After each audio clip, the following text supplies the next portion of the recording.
Hey everybody, it's Richard Harrison, Scott Leese here with another episode of the Surf and Sales Podcast. Super excited. One of those people you sort of wonder if they would even say yes when you ask, and he did. Mark Roberge is here. If you don't know Mark, obviously very well known from his HubSpot days. Currently though, he's also the managing director of Stage 2 Capital. I think that's right. And then a senior lecturer at Harvard. So aside from just going off and building an amazing company, he's also really working hard to give back to the community that supported him through all those years. So we're really excited. So Mark, thanks so much for joining us. Yeah, Richard, come on. I always respond to your emails and phone calls. You do. Come on. You do. I know, but you ask, sometimes you email people who and you're like, oh, I wonder if they're going to make me go through a publicist or a. Talk to my assistant. Right. We've had two people say they've got to go to legal. We got to avoid these topics. So so I'm and I also don't want to try and take advantage of people, right? Like just because I know you doesn't mean I want to be. Hey man, come on. So we're really glad you're here. So thank you so much for joining. Thank you. Thanks for having me. Yeah, I think there are a couple of things we're going to hit on today. A little bit about the presence of what's happening. We're recording this during COVID, so I think there'll be some interesting dialogue around that. I know you've got a couple of things too around your VC fund that I know we're going to talk about because you're filling a gap there, and I really do want to spend time there. And then also the science of reestablishing growth, because I think probably even before COVID you were already thinking that way, and then this hit, and now it's like. Now everybody's thinking about reestablishing growth. Yeah. I've been telling people all, for the last 2 months that you're almost back to reestablishing product market fit. Right? Exactly. Bingo. That's exactly it. So how do you see that in your world and what you're doing? Yeah, I mean, across the board, we'll just start with the Stage 2 Capital portfolio. We've got 11 companies in that now. And right when it hit, you know how these are mostly originally Series A investments, and some have grown for a couple of years now. But they're founders who maybe weren't even working during 08. You know what I mean? So they don't have experience with these recessions, and we just had to scramble to just help them. They were just calling us like, when can we talk? We need help, and just ran them through. Do you see it as a recession though? Like people are saying, what'd you learn in 2008 to now? And it's like there's a little bit of stuff, but there's nothing in the books for this. Fair. To say, I guess like if we say, what do you do when people start laying people off and cut budgets? As a tech startup, right? It's like so. There are some parallels, I think, to 01 and 08 from that degree, and of course some differences too. But so we just first off help them like make the hard decisions around sourcing up cash, whether it was taking down credit lines, readjusting budgets. Some had to go through some layoffs, some salary cuts. That's like 101. I think the one where they just don't lean into enough, and you're talking about this, Richard, is like most people that went through 08 as another time of down economy, looking back on it, has significant regrets of not making bolder decisions around reinventing themselves, right? And so as human nature, we just get naturally attached to the investments we've made and to the learning we've made over the last 2 years. How hard did we work to establish product market fit, to optimize our messaging? And now our buyer, I don't think there's any buyer whose mentality is the same today as it was in January, okay? And so our messaging, our whole strategy, our ideal customer profile and our customer value proposition is not optimal. And so we have, like you said, Richard, we have to repivot. So we had to work hard to push our portfolio to just forget about that investment you made. Like we've got to rethink ourselves in the times we're in. So an example, we had a company that sold into residential real estate agents. Within a week, they stood up a virtual home show module, and it just changed the game. We're in Sendoso. You may know them in the Valley, Richard. So they kind of use gift sending to help with lead flow and customer relationships. Well, everyone wanted to send gifts, but guess what? No one's at the office. So they stood up within a very quick time a module that allowed a recipient to anonymously provide their home address so a gift could be sent. Brilliant.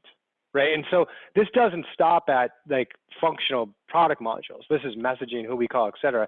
But that was probably the most important work, is pushing ourselves to rethink ourselves. And whether you're a $10 billion company or a couple $100,000 company, I feel you have to do it. Well, let me ask you this, Mark. Does that trickle down to the individual level? Do all the individual contributors out there need to be thinking about reinventing themselves? Yeah, and so Scott, sure. On the front line, definitely. I mean, from SDRs to digital marketers to whatever, in terms of what you do in your job, yes. And then, different flavors personally, right? So, of course, my students, I had to push them on that too. I mean, God forbid my students are graduating right now. You know what I mean? It's like, but yeah, you can think about February when you had that hedge fund job lined up and how great life was, and now that's gone. Yeah. Or you can think about that you just went through one of the most, unbelievably experiences of your life with some of the smartest people you ever meet, with a wonderful degree, with a world that has so many societal problems that you are probably better positioned than 0.001% of the world to help, and you can embrace that, right? Yeah. And so, yeah, I mean, I'm just different thinking about degrees. that. I mean, if you're an account executive at Zoom, I wouldn't necessarily want to reinvent yourself right now. You're in a pretty good spot. But there's different flavors of that. What have you been thinking, Scott? Yeah, I've just been thinking about people who, in our line of work, for example, if you're delivering training, and I know a lot of people who are like, oh, I just got to ride this out. And I've been thinking to myself, no, I got to do something completely different right now. Right. And I started thinking about virtual happy hours and webinars and all these Zoom. I literally started thinking them as network television.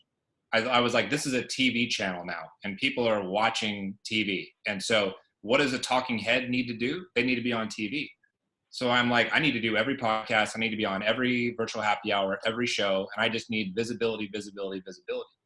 And so for me, that was something that I wasn't doing previously, that this kind of brought out of me.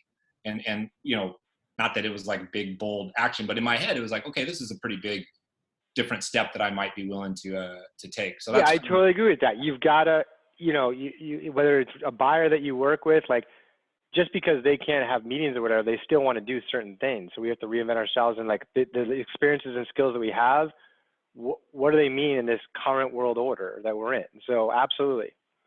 Yeah, Steve Richards has this phrase of go fish where the fish are, right? Don't just throw your line in the water. You got to know where they are and go fish there. And I think that's what a lot of people are trying to do. And to your point, Mark, that's what folks are looking at. Just out of curiosity, like, because you are at that VC level and you do see the sort of you have the ability to be future minded in a lot of ways. What do you see what are some positive things coming out? Like, are you like, oh, I'm really encouraged, this sucks, but I'm really encouraged by the kinds of things I'm seeing? Well, yeah, I think from a societal level, there's a lot of speculation that this incident accelerated sort of evolutions that were likely anyway. Okay, telemedicine, right? Like, one of our companies is a telemedicine company. I mean, they're hitting 200% of goal right now.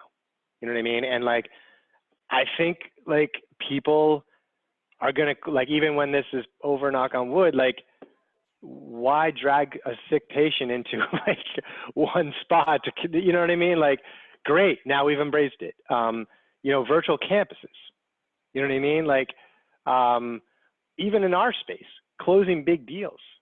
We're seeing shorter sales cycles on big deals because it's easier to get in front of decision makers and get decision-making units together. Universal basic income, whether you're a believer or not, I mean, who knows, but like, we have to have some solution to the fact that, like, technology and robots will likely be able to do 90% of the jobs that are out there, and people still need to eat and have. So anyway, like, these are some of the things, good or bad. I think there's a lot of silver linings there in terms of our adoption of what was an evolution for our society. Richard, you're on mute. Yeah, what are you thinking now? What are you thinking on that? So I agree with you. I think it's accelerating a lot of things. I think a lot of things haven't changed, and it really is a back to basics. Hey, you now can get in front of your people. So you now need to be better at what you do, because you're not going to have time to waste, right? You've got to be better at knowing your buyer, knowing their pains, asking questions, like the same stuff we've always known. So in some ways nothing has changed, other than maybe the timeline, right? Like that's about it. And that timeline is directly affected by people just hoarding their cash. Yeah. Which is the smart It's probably thing to like do. an extremity, Richard. You're exact. I'm trying to find like, what's the new sales model? What is it? What's working? Nothing. And it's literally all the best practices that we've been preaching, but honestly, the minority have adopted. You know what I mean? Like, and now it's like you could get by with, you know, like a subpar. Now you don't. Now you can't. Yeah. Right. So it's kind of forcing the issue. It's been removing mediocrity or exposing mediocrity everywhere. Totally. You know, What's different though is I see, you know, in every recession it exposes mediocrity. But what I'm really seeing is that the old school businesses who are already 2 generations behind, right? The legit fortune folks are forced to adopt, right? Like my kids' teachers, like I don't think I've ever seen a group at that level who are often over 40, you know, aren't coming from the tech mind like the 3 of us are, and they had to adapt to like tech in like weeks, right? And I'm really proud of what they've been able to accomplish. I hope they can leverage that, and you know, all they got to do is say, "Great, you don't want to pay our raise. You know, we'll go on strike again. You know what that's like. Go for it. Here's the lesson plan. You go do it." Right. So I think that's really interesting. let me change the topic on you real quick, Mark. I have said that one of my biggest regrets in my career as a sales leader is that I never attached myself to a company that was led by somebody with a sales or marketing background. So I've always had a founder that candidly just like struggled to understand sales and how to put together a scalable kind of sales engine. And the founders were, you know, engineers or finance kind of folks. So in your work now, I mean, how do you educate some of these non-sales background founders to better understand the sales people, the sales leader, the sales process, that kind of stuff? Yeah, I come from a very blessed accidental position there, honestly, because of my roots as an engineer, right? So I was a mechanical engineer undergrad. The first 2 years of my career, I wrote code. You know, being at MIT is very quant mindset.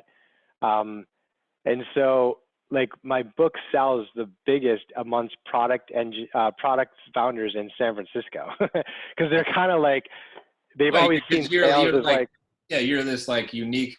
Yeah, like them, but they, yeah, you're like that. And kind of, so they really relate to it. You know what I mean? I'm very lucky that my brand is relatable from them, and they do listen to me more than a purebred, like I've been at Oracle for 20 years type of thing, right? And also my approach, right? My approach being very data driven, very process oriented, that they can relate to, because we've been trained to think a very similar way. You know, because they kind of have like the Valley's gone through like different waves of like, you had like the first wave of software companies in the like 90s potentially that were very enterprise sales driven.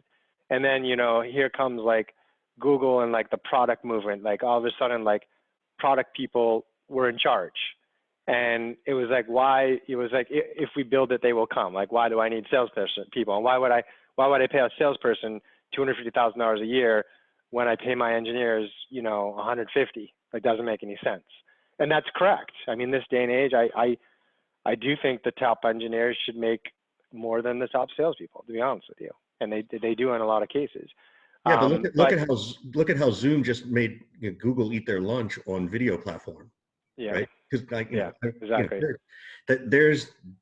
I think there's a question of not valuing one over the other, recognize everybody's worth that. Right? They work together. Yeah. Because they've gone through waves, right? I think it was like kind of like 2000, it was like in vogue in 2005, and like Jay Simon at Atlassian, he's one of our investors and he's a friend, but he's always like, yo, we no sales, you know? And that's like the cool thing to say, especially in the Valley. But then like there was this time, I think in like 2010 or so, when someone was like, hey, why don't we try, you know, free, you know, they didn't call it product-led growth at the time. I think it was like freemium, whatever.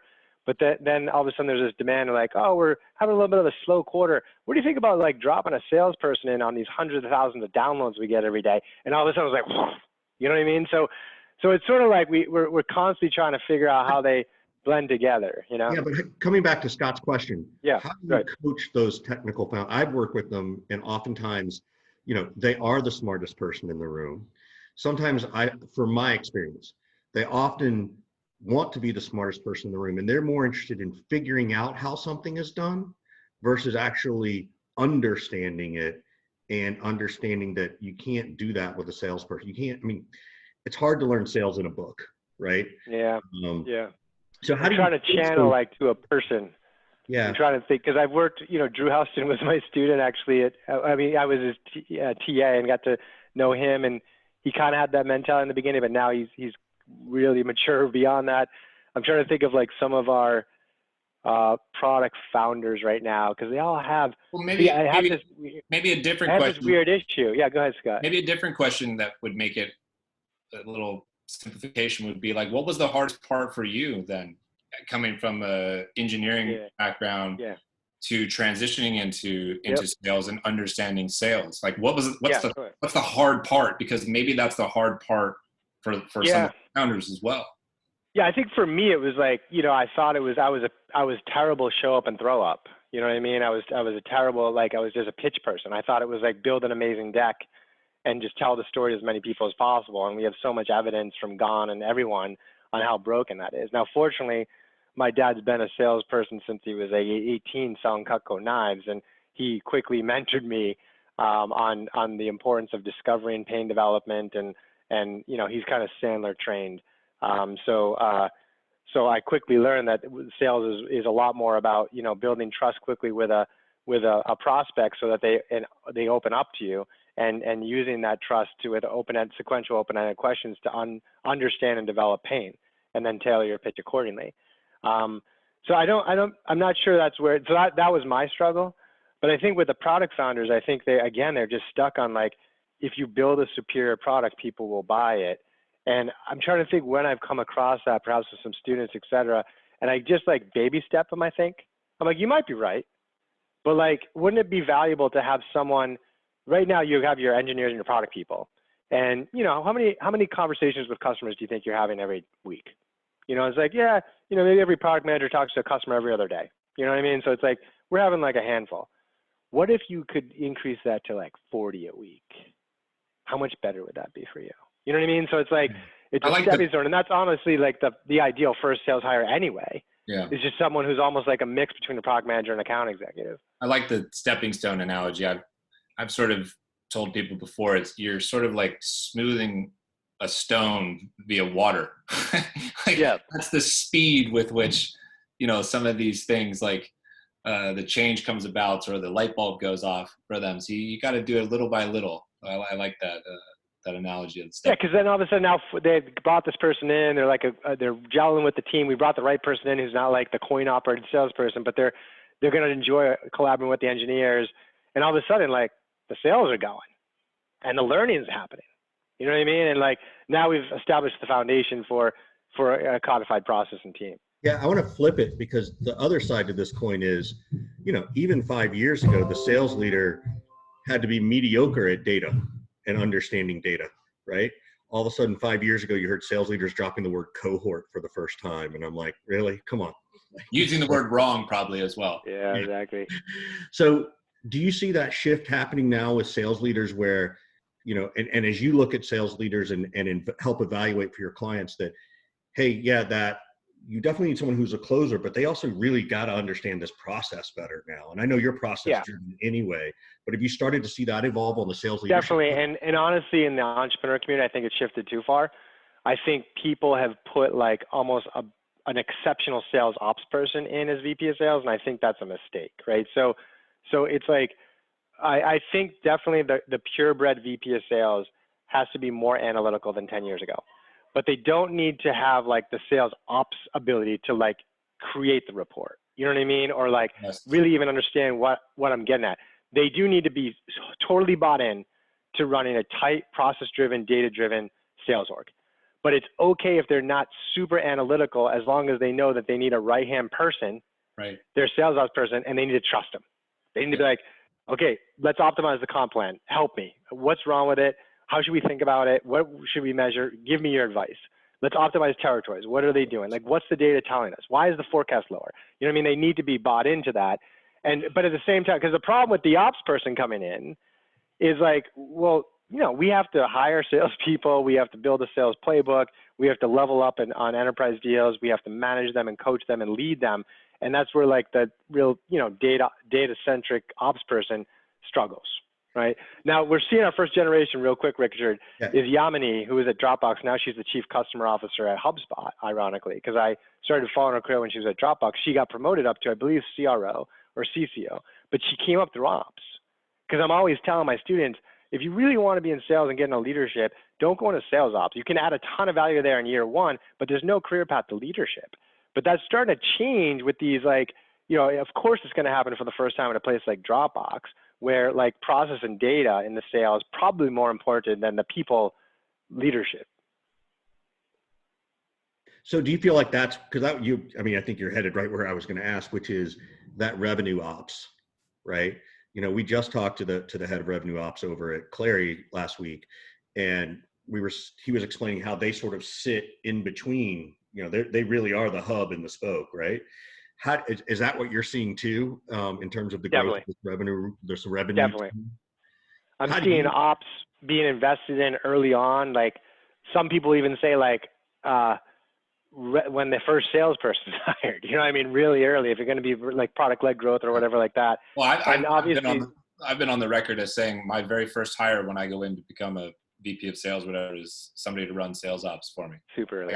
My first hire, like boom, right-hand man or right-hand woman right by my side. Yep. We got them in there because it's data focused. And to your point, Richard, it's not sales ops or marketing ops, it's revenue ops, because it used to be marketing, sales, customer success, but now they're all coming together. And that's such an important role. How do you define, and this is really for the listeners, how do you define revenue ops, sales ops, and sales? Like how do you see them based on your view into the world? Yeah, I mean, I think the terms revenue, growth, and go-to-market are all kind of saying the same thing, which means like sales is just take a lead and turn it into a customer.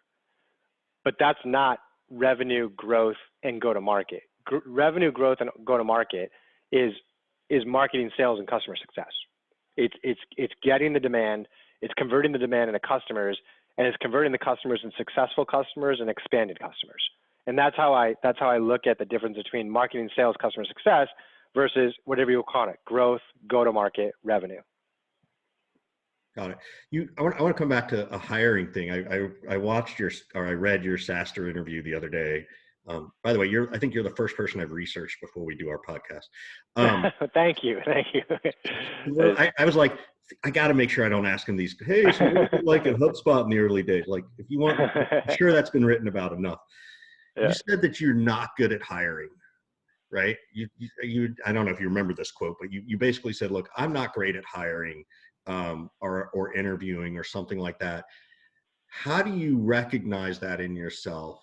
And so how did you sort of solve that problem for yourself, right? Yeah. Like rather than just saying, hey, you go interview them, or hey, let's create a team, like, which is kind of the standard. I'm just curious how you measure. I don't know if like I was not good at, what I was really bad was negative feedback.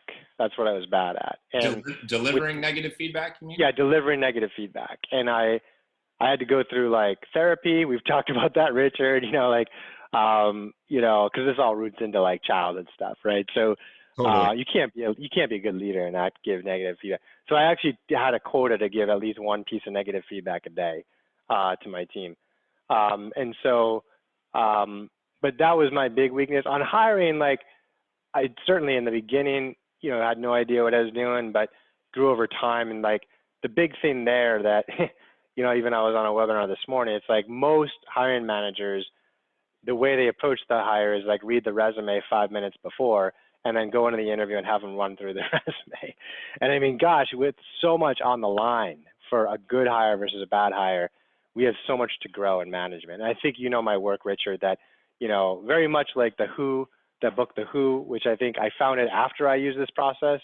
Otherwise I would have quoted it more, but just very like, take a step back. What is this role? Let's attach this role to skills, knowledge, experience. Let's really define what those are into a scorecard.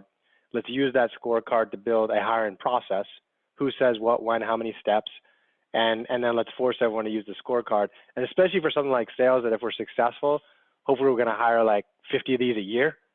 Like, to have that much predictability and to be able to literally get to the point which we did at HubSpot to run regression analyses of our scorecards, predictability of success. When you're hiring 50 people, 100 salespeople a year, you better have that science. Okay. You know what I mean? So it's a process, and it's also an awareness that there is no universal good sales hire for every company. It's only an optimal sales hire for your company and your context, which is what you're selling to who and the stage that you're at. And so it's very dangerous to walk into a conference and be like, hey, what are you looking for in your salespeople, and copy that. Right. Because what are they selling, you know? What kind of things did you measure in that? Just, again, I'm trying to give people some tactical stuff. Like, as you guys went through that iteration and after you did some regression analysis, what did you really start to focus in on? Top 5: coachability, curiosity, work ethic, prior success, and intelligence.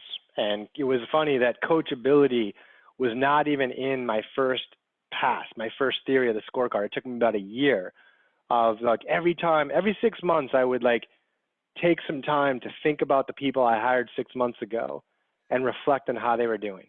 You know, why is Betty doing really well? And am I looking for that in the process? Why did we have to fire, you know, Bob? And am I looking for that? And I kept seeing coachability, like the rep that was like, hey, I've been selling for 5 years, 10 years. You know, thanks for the training, but no thanks. I'll be at my cubicle cranking calls the way I know how to do it. So how do you solve for coachability when you're just going through the interview process? Right? I have them role play. And then I test a bunch of things on the role play, like consultative selling, the curiosity, their intelligence of how much they've picked up the technical elements of our product. Then we stop. Scott, how do you think you did? If you're like, awesome, I don't know. If you're like, oh, you know, I did okay. I liked how I handled this objection.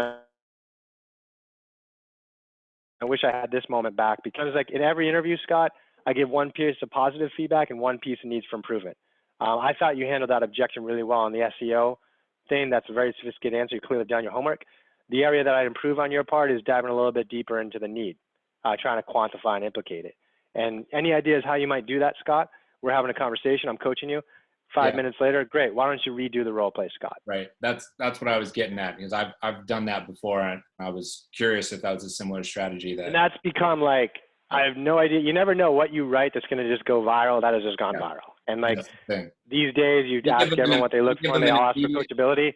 Yeah. And I'm kind of glad, because I see it correlate in a lot of environments. It does. I mean, you give them an immediate chance to implement the feedback. That's the only way to test it in like real time. Yeah, and you could do it sequential, right? You do your phone screen, you like the person, do a role play. Listen, I really want you to work on this thing. In fact, I'm going to send you our training documents.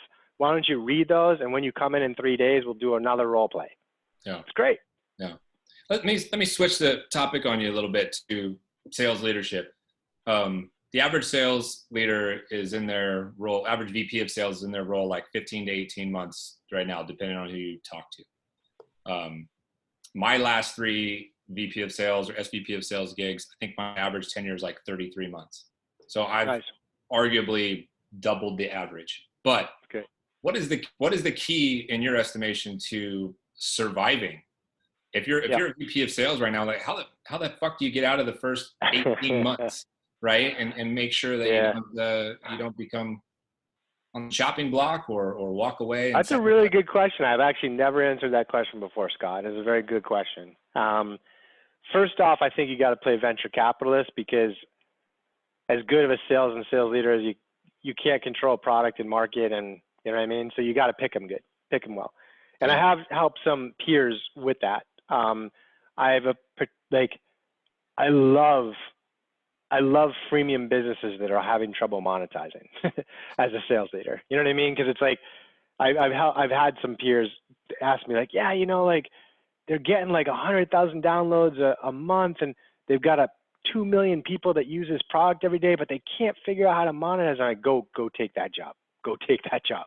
Because like, I mean, that's product market fit. I mean, you got 2 million people that choose to use your product every day. We'll find a way to make some money off of them, right? So it's examples like that. If you gotta kind of play venture capitalist and get yourself into the right context.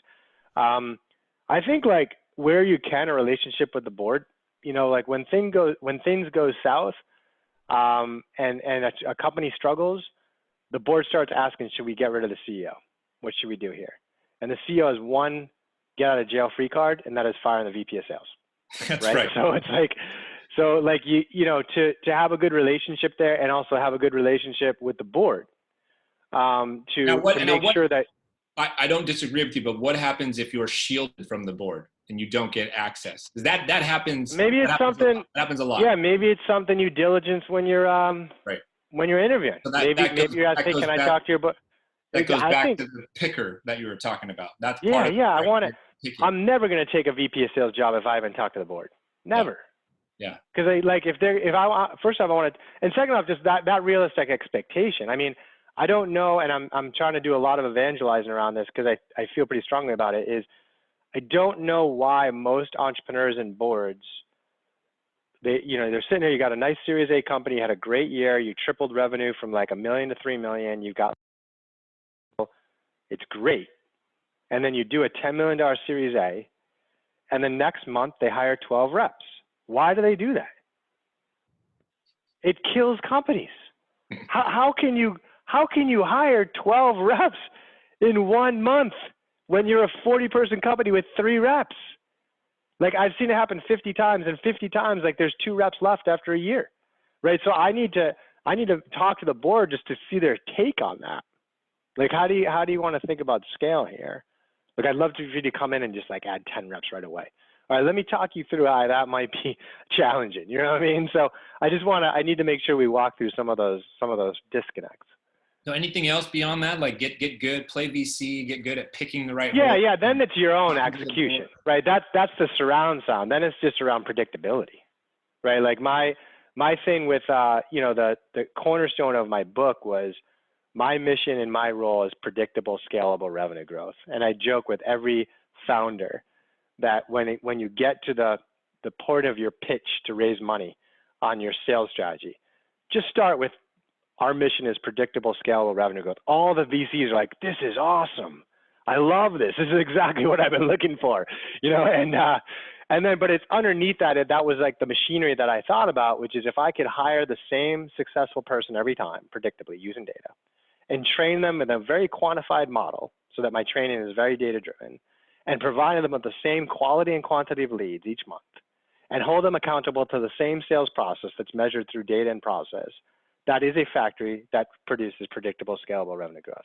So the surround sound, play venture capitalist, board relationship, CEO relationship, but then that's our job, right? Is to create that predictability.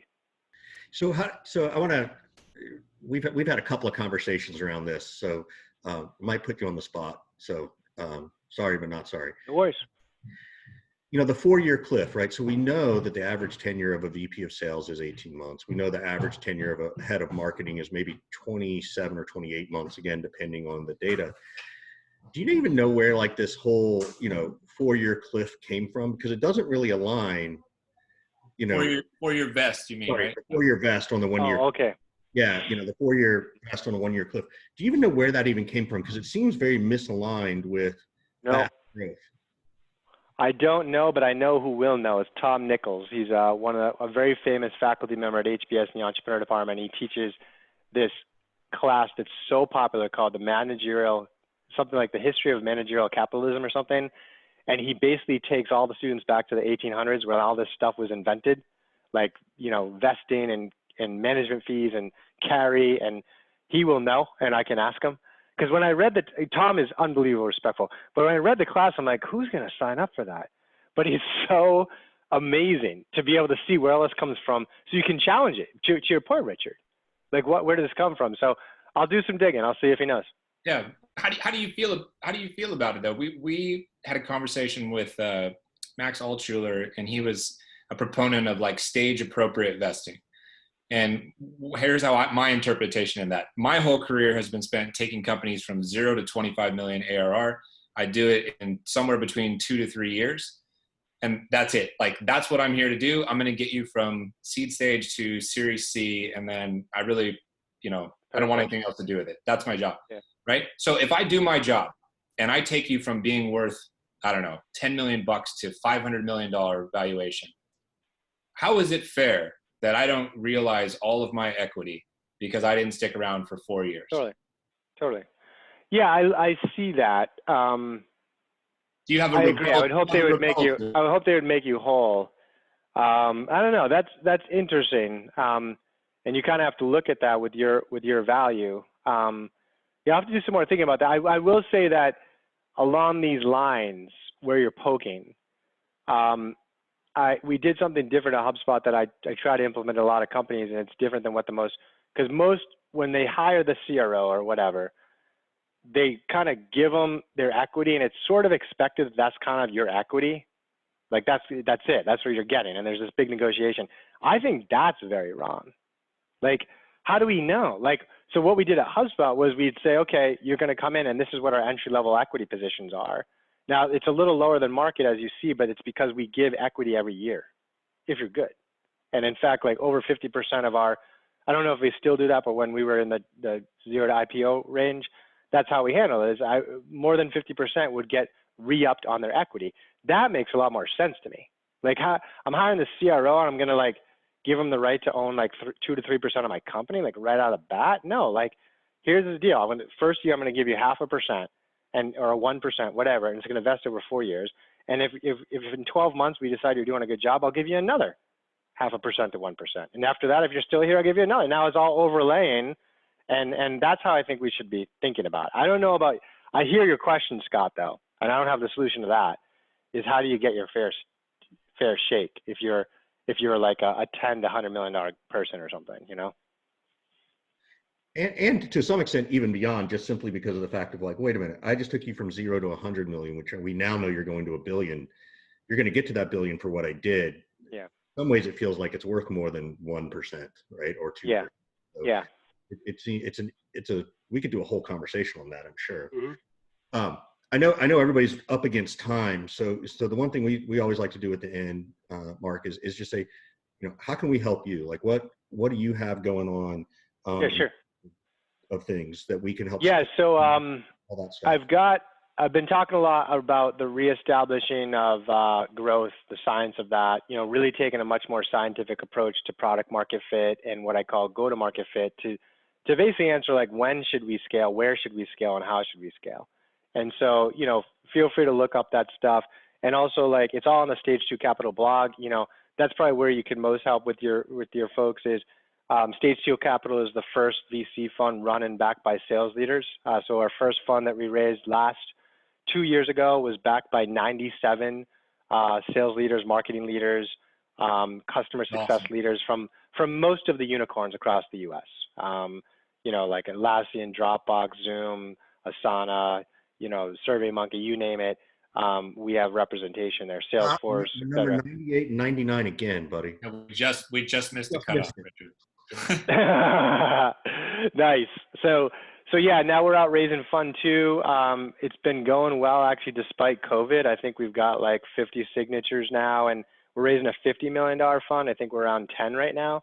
So we hope to have like 200 or so of those folks. And we actually launched the Emerging Leaders Syndicate because there were a bunch of folks who were, coming up through Gone and Drift and, the next folks who can't be an LP in a VC yet, but they will be. And they can contribute to our mission, which is to help these companies with, finding the talent and for us to find good deal flow, et cetera.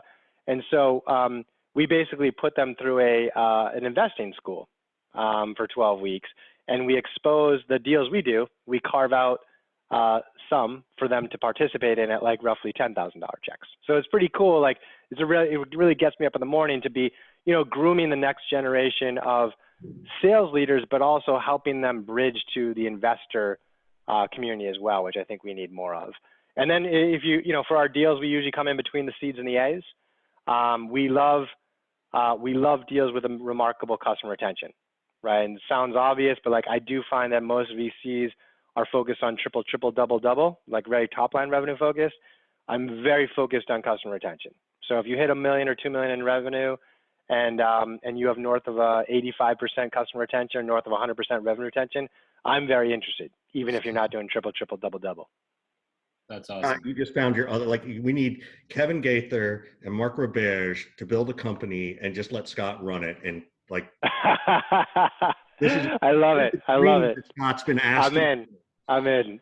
Nice. This is absolutely his wheelhouse. Mark, man, this has been like, I can't believe we're almost at an hour, and like, this has been fascinating and so appreciative of you giving us some time today, particularly during all the stuff that's going on. So thank you so much. We're really, really appreciative. Yeah, thanks a lot. Yeah, Mark. thanks for organizing, guys. Thank you, Scott. Thanks, Richard. Much appreciated. And next time you look, you're going to have to get down to surf and sales. You've already got the hair, so by all means. Yes, I'd love to. Where do I get a haircut around here? You know, no one's open, so what can I do? Let your kids do it. That would be it. I did. Oh gosh, yeah. I did. I let my 10-year-old he actually shaved my beard off and gave me a buzz cut. That looks pretty good. That looks pretty good. He's got a future, you know? Yeah. Awesome. All right, Mark, thanks again so much. All right, guys. Take care.